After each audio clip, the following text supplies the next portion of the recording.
Olá, galerinha do YouTube, tudo bem com vocês? Espero que sim.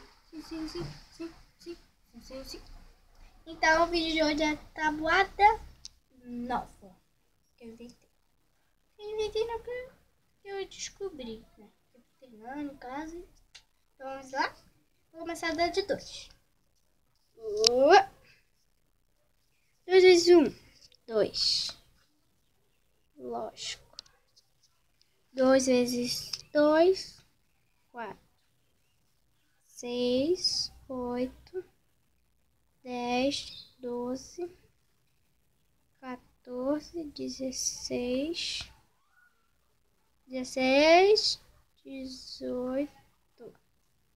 E 2 vezes 10 é igual a 20, né? Vamos lá. Aí, já fiz a tabuada do 2.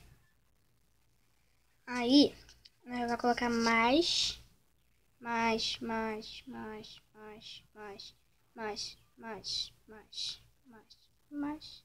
e mais. Mais 2, 3, 4, 5, 6, 7, 8, 9, 10. Já isso aqui, ó, gente, ó.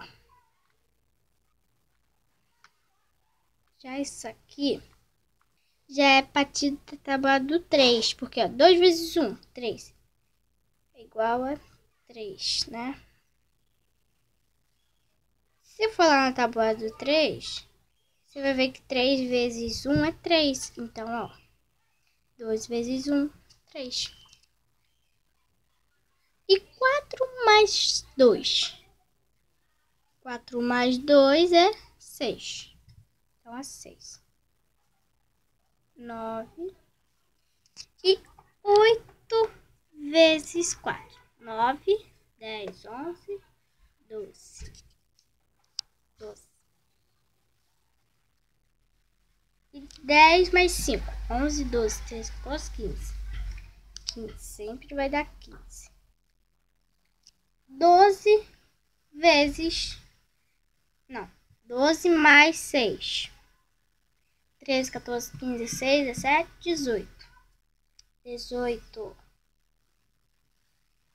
Vamos, 18, tá, gente? E 14 mais 7. 15, 16, 17, 18, 19, 20, 21. 21. 22, 23, 24, 25, 26. Não. 16 mais 8. 17, 18, 19, 20, 21, 22, 23, 24. 24. 18 mais 9.